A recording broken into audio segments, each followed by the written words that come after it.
memories I have before are like a dream. Okay, and I hear this click. I waked up, and I'm in a cell, man. A steel cage, the sort of place that they send people to for life for killing people. You know, I got the booties and the hat. I'm dressed in like crazy people clothes. I got no memory of what happened before. Little flashes, just little moments. I can't remember me. That'll mess with your head. So I look down my sleeves. I got scars like a vatos got ink right down the center. Like I've been cut open, fiddled with.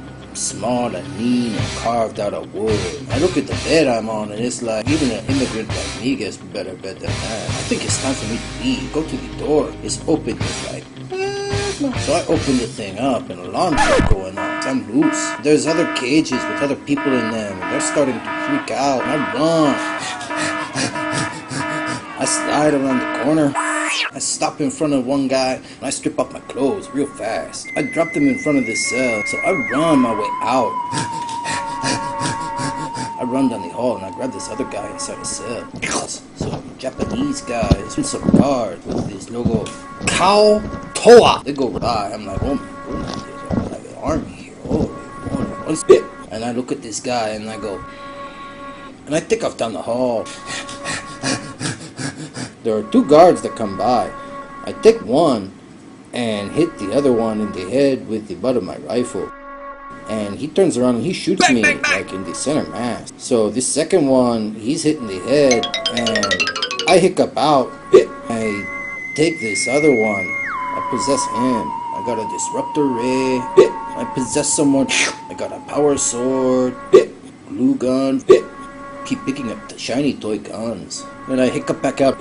And after a few times, I'm exhausted, but I've switched bodies enough. I make my way out, make it to town. I'm in Venezuela. I speak the language, which is good. I swap bodies one more time. I make my way to the airport, make it into Mexico, and then into the United States. Once I got into the States, found some bad people. They had this little propeller airplane they were using to do things they shouldn't. So I confiscated it. It was not exactly legal, but then I don't even take this private plane. 6 months later. Dodging, Kautoa, kill teams, they keep coming after me. I keep swapping bodies and laying low and trying to avoid being found. And the last time that I had a kill team come after me, I don't want to get into it too much, but it was not so good for them. It was a bad time. It was red and it was messy. I wind up with a cell phone from one of them, and I do some hacking with my cyberware.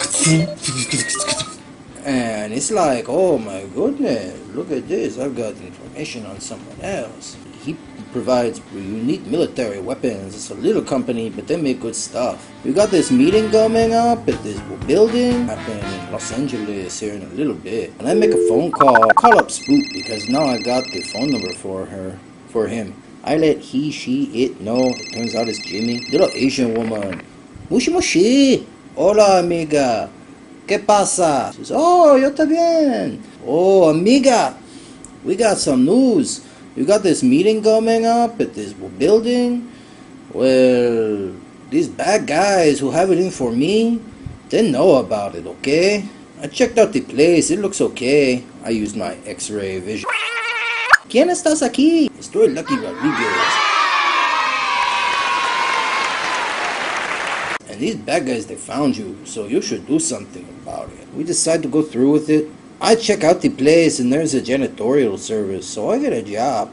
I just walk in, tell them I won't work. I love America. I get the key card, I get the badge and everything. Amigos, I infiltrated that place so good. So I'm up there and I'm sweeping.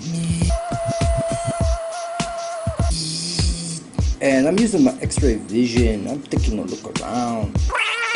I see two unseen objects collide and then disappear from my vision. So I start taking a look around, anything out of the ordinary, and I spot that there is this little thing on the other side of the door, and I recognize what it is after a second, and it's a hand grenade. And I break the hand grenade. It's not gonna work for a while. And I open up the door, I pick the hand grenade up. It's got no pin in it, but I put the clip down and I zip tie the thing, and then I put it in my pocket. So I work.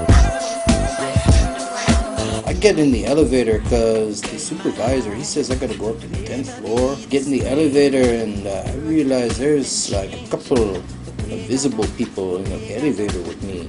I push the emergency stop button. Okay, so we all here for the meeting, right? Okay, amigos. Are we gonna talk about this or not? And they both pop. They both just appear out of nowhere. One has a hand grenade out with the pin pulled and the clip down. Ka-ching! And the other one has a sniper rifle pointed at my head. Okay, it's nice to see you both. You mind pointing that thing somewhere other than at me? And he points it away. You work for the bad guys, work out todo. They're like, I have no idea what you're talking about. Who are you? unlucky. I called somebody, I don't know if it was you or you. That was me. Okay.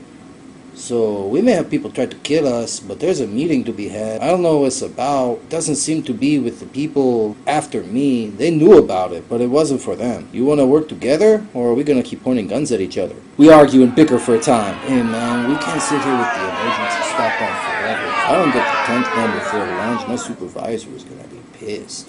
So we agree to work together. The door to the 10th floor opens. I get out. So I'll stay here and vacuum. T books it to a stairwell, and then he goes... And he runs across the street. And he runs inside and up that stairwell there. Prones out and gets into sniping position, ready to offer covering fire.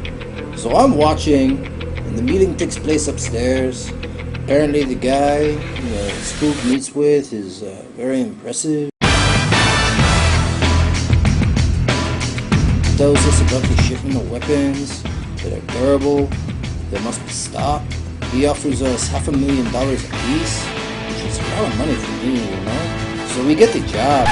We go and we meet in a restaurant. We talk about what we found out and what the job is.